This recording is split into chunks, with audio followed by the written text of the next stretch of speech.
Williams. Hello, thank you for joining us.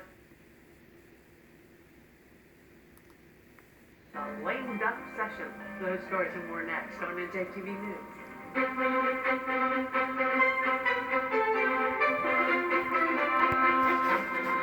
Live from the Agnes Varus NJTV studio at 2 Gateway Center in Newark, this is NJTV News with Mary Alice Williams. Hello, thank you for joining us on air and online. We start with a Fair Workweek movement for the digital age, triggered by a sophisticated workforce management app that allows companies to adjust employees' work hours as needed, but too often does not allow low-wage service workers predictable hours. Chief Political Correspondent Michael Aaron reports. A new coalition called Fair Workweek NJ held a news conference in Teaneck, made up of liberal advocacy groups and labor unions. Their issue is that low-wage workers are being taken advantage of by unfair scheduling on the part of management. Workers in low-wage hourly jobs in the warehouse, retail, hospitality, and fast food industries are facing unpredictable work hours and fluctuating income. These practices hinder low-wage workers and their families. They say their bosses are using sophisticated algorithms to determine how many workers are needed at a given time, while the worker sits at home on call. And many times they're often called in or sent home at a moment's notice. And they're expected to be available at any time when their worksite is operating. Even though they're expected to be on call, they can't get enough hours to survive. One after another, female employees told their stories. Donna Fodiatis worked at Walmart in Manville. During my time at Walmart, I really had no life. The erratic scheduling, I couldn't plan anything. Frequently, they would change my schedule an hour before they wanted me there without telling me, so I'd either have to try and reschedule, cancel things, or end up with a no-call, no-show. I missed my great-nephew's christening because they scheduled me a half an hour before they wanted me there. Senator Loretta Weinberg plans to introduce a bill that would address the problem. One Joe should be enough. Long shifts one week might be followed by no shifts the next week, and the uncertainty has a high cost. We can hear about it. It affects the very quality of life of people who are working hard to provide for themselves and their families. A professor at Berkeley in California issued a report on the subject today that got written about in today's New York Times.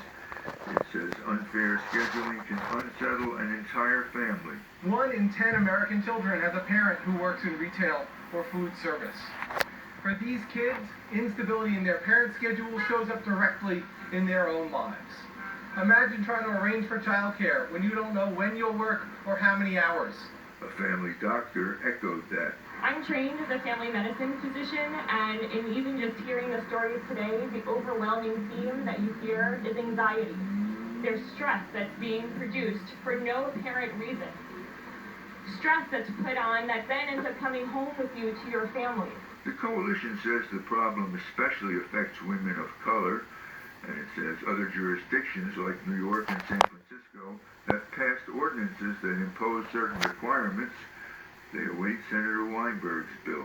This piece of legislation, which is almost ready for introduction, correct, will mandate the length of time and issues around fair scheduling. Several speakers noted that it was the union movement that secured the 8-hour workday ages ago. What they want today is predictable and stable work schedules.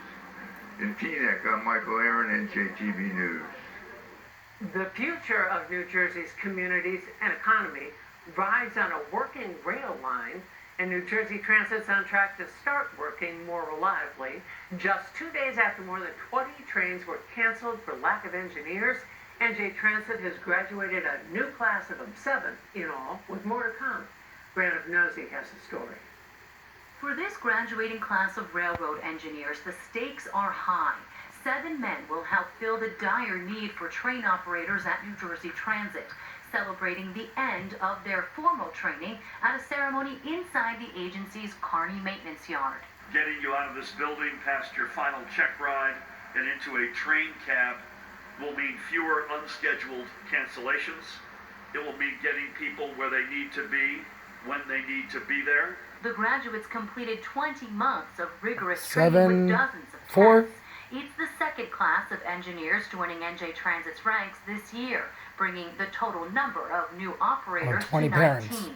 That shortfall, tied with retirees and engineers leaving for more competitive pay 7 elsewhere, siblings, 20 left parents. the rail line careening off the tracks, so to speak. The last administration, among other sins committed in and around NJ Transit, allowed that pool of engineers to dwindle to the point where there was almost no degree of freedom as we came into office. It's tough for us when we can't deliver, and it's been very tough, as the governor said, that we have not had, through no fault of anybody, engineers or the conductors, who just have not had that training. And it really is a source of pride to be able to really be rebuilding and have you guys be the beginning of that rebuilding. I've had family that's worked out here for a very long time. There's been the better years, there's been the bad years, there's been the better years. You know, it happens with any companies. Vincent Gordon is one of the new members. He applied multiple Saint times or before sinner? getting accepted to the program. This class started at 20. It means building the bench takes time. Normally a class is around 15 to 20 in a class. It depends on attrition. Some people, they find it very tough. It's like becoming an airline pilot. So there is usually an attrition. So, if we get, sort of 7 to 10 in a class graduating, we're doing all right. The trainees need to complete a few more weeks of field work